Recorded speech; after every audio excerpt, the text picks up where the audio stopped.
Look, just for the record, one more time, I love my brother. I love my dad. I actually love my mother as well. I hope that's okay. And I admire their service to the nation and the difficult decisions that they had to make. But I'm my own man, and my views are shaped by my own thinking and my own experiences. Former Florida governor and potential presidential candidate Jeb Bush, speaking at the Chicago Council on Global Affairs Wednesday, you heard him say he's his own man. Of course, his declaration comes along with the rollout of Jeb's Foreign Policy Advisory Group. Among those advisors, 19 of the 21 people served under either George Herbert Walker Bush or George W. Bush. So how do you bring back all those folks and stay your own man? The question, will this help or hurt Jeb Bush in the long run? Perfect question to ask our political panel. On the left, Rick Ungar, the senior political contributor for Forbes.com and co-host of Steele and Ungar on Sirius XM Radio. And he joins us from Newsmax New York and from our Newsmax TV newsroom, Javier Manjarres, managing editor for the Shark Tank. So, Rick, what about continuation, yet another President Bush? I'm going to be a little bit nice to Jeb today, which won't happen very often. But, you know, as I was discussing this issue with my radio partner, Michael Steele, this morning, and he said something correctly. He said, look, if you're going to put together an advisory team, you're going to go to people who are experienced, and where else is he going to go?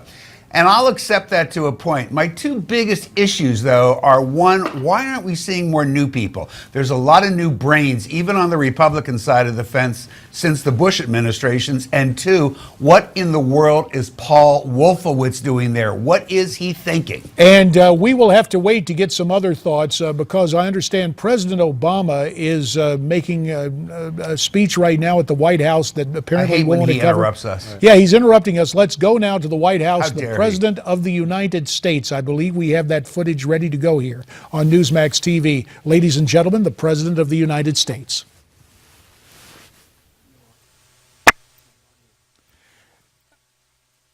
We're having audio issues. No disrespect intended to our Commander-in-Chief. We will try to iron that out. In the interim, while they're working to fix that, is it possible to let Javier offer his thoughts? Javi, sorry to interrupt. We'll try to get the president back. What about yet another President Bush and the same names, this time working for a different Bush? We're having some trouble. Months, many of your countries will hold. Well, now we have the president. Sorry, Javi. Let's go now to Washington and the President of the United States. Today, I want to suggest some areas where I believe we can focus on as governments. First, we must remain unwavering in our fight against terrorist organizations. And in Afghanistan, our coalition is focused on training and assisting Afghan forces. We'll continue to conduct counterterrorism missions against the remnants of al-Qaeda in the tribal regions. When necessary, the United States will continue to take action against al-Qaeda affiliates in places like Yemen and Somalia. We will continue to work with partners to help them build up their security forces so that they can prevent ungoverned spaces where terrorists find safe haven, and so they can push back against groups like Al-Shabaab and Boko Haram. In Iraq and Syria, our coalition of some 60 nations, including Arab nations, will not relent in our mission to degrade and ultimately destroy ISIL. And as a result of a separate ministerial here today, many of our governments will be deepening our cooperation against foreign terrorist fighters by sharing more information and making it harder for fighters to travel to and from Syria and Iraq. Related to this, and as I said at the United Nations last fall, nations need to break the cycles of conflict, especially sectarian conflict, that have become magnets for violent extremism. In Syria, Assad's war against his own people and deliberate stoking of sectarian tensions helped to fuel the rise of ISIL. And in Iraq, for the failure of the previous government to govern in an inclusive manner, helped to pave the way for ISIL's gains there. The Syrian civil war will only end when there is an inclusive political transition and a government that serves Syrians of all ethnicities and religions. And across the region, the terror campaigns between Sunnis and Shia will only end when major powers address their differences through dialogue and not through proxy wars. So countering violent extremism begins with political, civic, and religious leaders rejecting sectarian strife.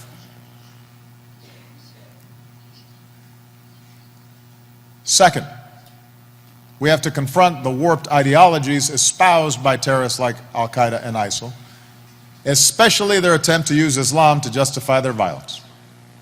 I discussed this at length yesterday. These terrorists are desperate for legitimacy. And all of us have a responsibility to refute the notion that groups like ISIL somehow represent Islam, because that is a falsehood that embraces the terrorist narrative. At the same time, we must acknowledge that groups like Al-Qaeda and ISIL are deliberately targeting their propaganda to Muslim communities, particularly Muslim youth. Now, Muslim communities, including scholars and clerics, therefore have a responsibility to push back, not just on twisted interpretations of Islam, but also on the lie that we are somehow engaged in a clash of civilizations, that America and the West are somehow at war with Islam, or seek to suppress Muslims, or that we are the cause of every ill in the Middle East. That narrative sometimes extends far beyond terrorist organizations. That narrative becomes the foundation upon which terrorists build their ideology and by which they try to justify their violence. And that hurts all of us, including Islam and especially Muslims, who are the ones most likely to be killed. Obviously, there is a complicated history between the Middle East, the West, and none of us, I think, should be immune from criticism in terms of specific policies, but the notion that the West is at war with Islam is an ugly lie.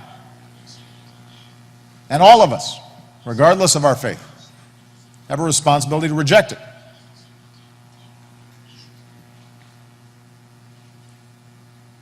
At the same time, former extremists have the opportunity to speak out, speak the truth about terrorist groups.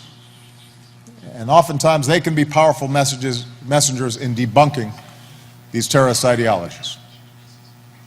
One said, this wasn't what we came for, to kill other Muslims.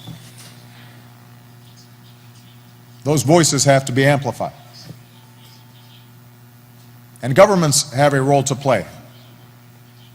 At minimum, as a basic first step, countries have a responsibility to cut off funding that fuels hatred and corrupts young minds and endangers us all. We need to do more to help lift up voices of tolerance and peace, especially online.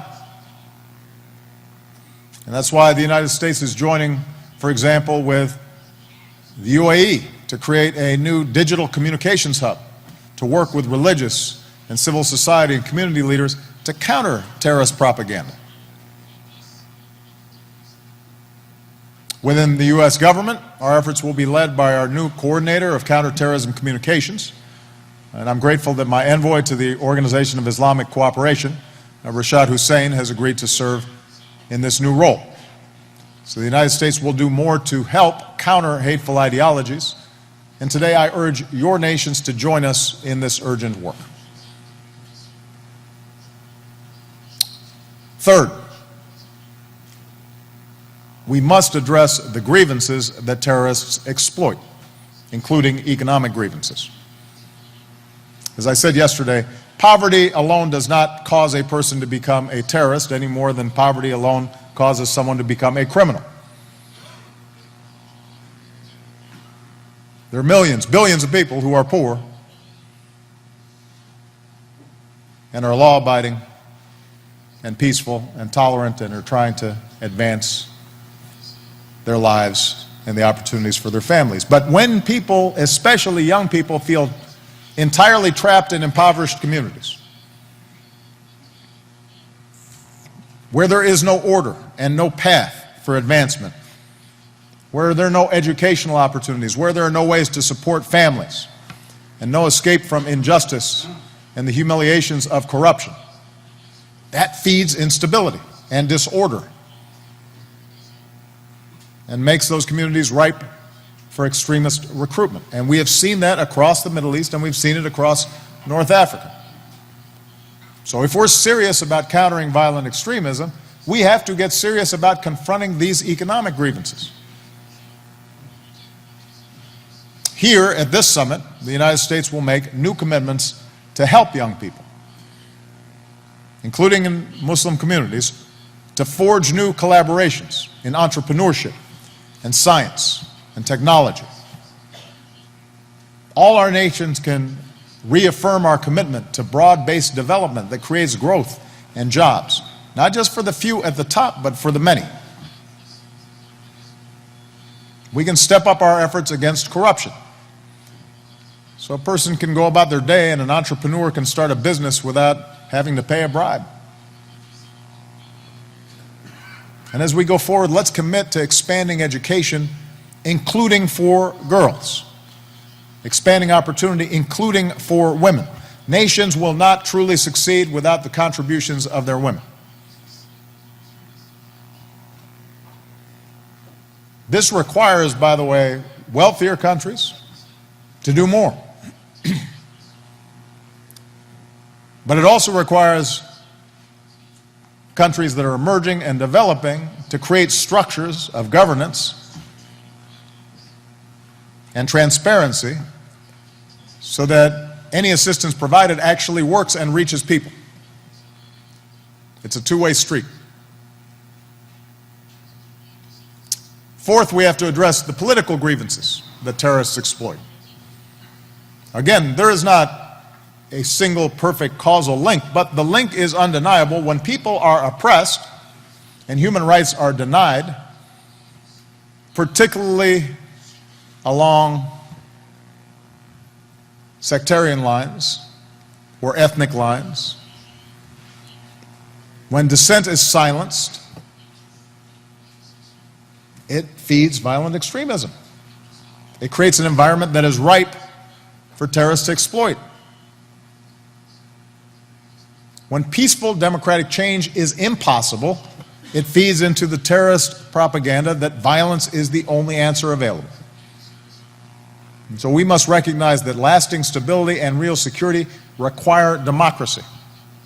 That means free elections where people can choose their own future, and independent judiciaries that uphold the rule of law, and police and security forces that respect human rights, and free speech and freedom for civil society groups.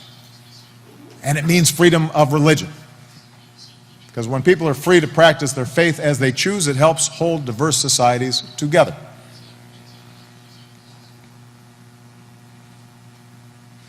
And finally, we have to ensure that our diverse societies truly welcome and respect people of all faiths and backgrounds. And leaders set the tone on this issue. Groups like Al-Qaeda and ISIL peddle the lie that some of our countries are hostile to Muslims. Meanwhile, we've also seen, most recently in Europe, a rise in inexcusable acts of anti-Semitism, or in some cases anti-Muslim sentiment, or anti-immigrant sentiment. When people spew hatred towards others because of their faith or because they are immigrants, it feeds into terrorist narratives. If entire communities feel they can never become a full part of the society in which they reside, it feeds a cycle of fear and resentment and a sense of injustice upon which extremists prey. And we can't allow cycles of suspicions to tear at the fabric of our countries.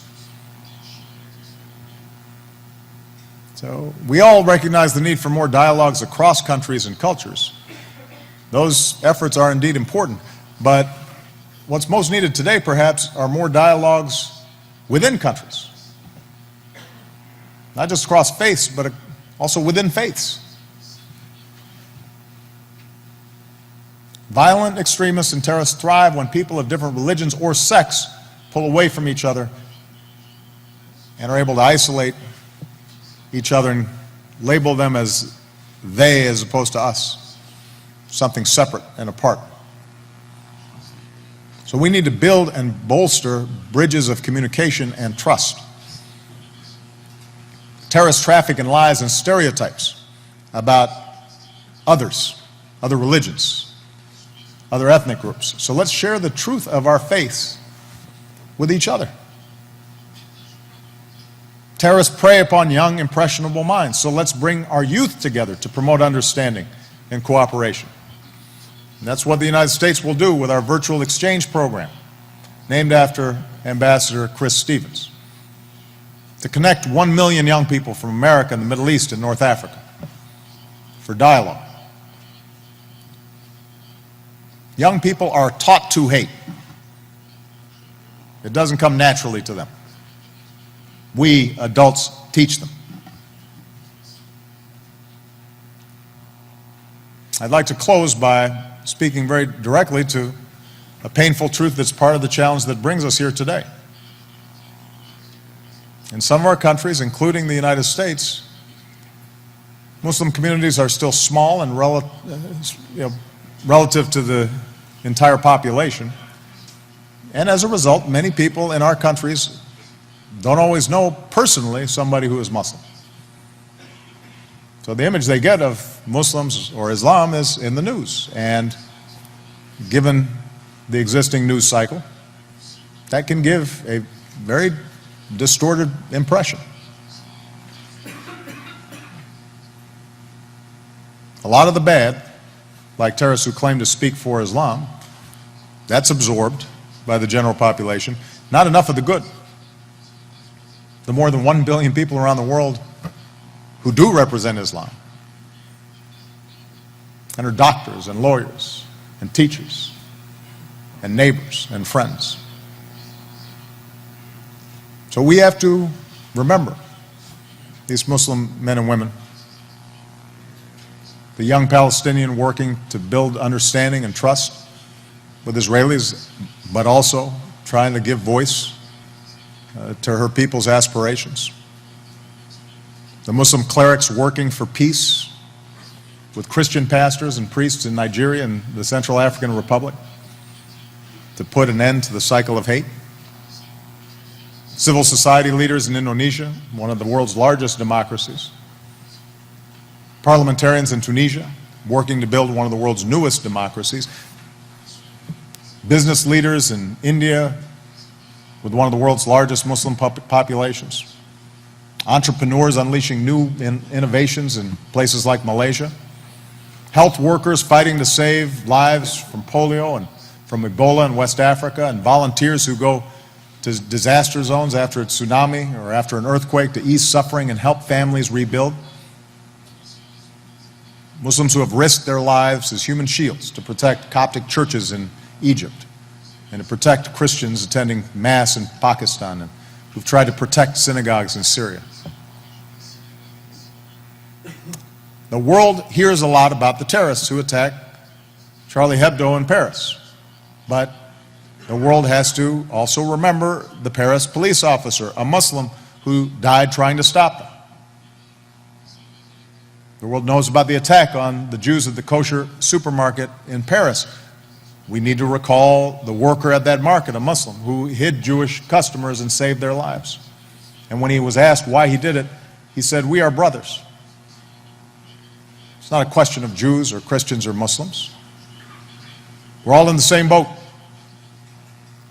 And we have to help each other to get out of this crisis. Distinguished guests, ladies and gentlemen, I thank you for being here today. We come from different countries and different cultures and different faiths, but it is useful for us to take our wisdom from that humble worker who engaged in heroic acts under the most severe of circumstances. We are all in the same boat. We have to help each other. In this work, you will have a strong partner in me and the United States of America. Thank you very much. President Obama beginning yet another session of the White House Summit on Violent Extremism. We are back at the anchor desk, joined now by Miranda Kahn, J.D. Hayworth. Newsmax New York is where we find Rick Ungar, and in our Newsmax TV newsroom we have Javier Manjarres. And gentlemen, I guess this falls under the rubric of instant analysis. As I was listening, I could not help but think of the title for perhaps a kid's book, Mr. Obama Explains It All.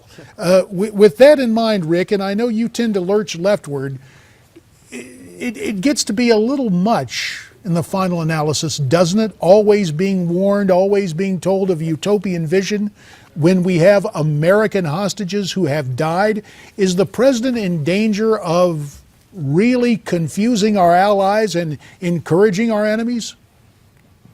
Well, I didn't hear anything there that would do that. Look, I think there's something to be taken from looking at the totality of yesterday's speech, which I thought was particularly interesting because I could sense the president starting to get the message about the dialogue he's been using. Look, I have not been much of a fan of this effort to never use the words Islamic and terror in the same breath. If for no other reason than it just keeps sidelining the real issue because everybody gets into the politics of the president's doing this, president's doing that.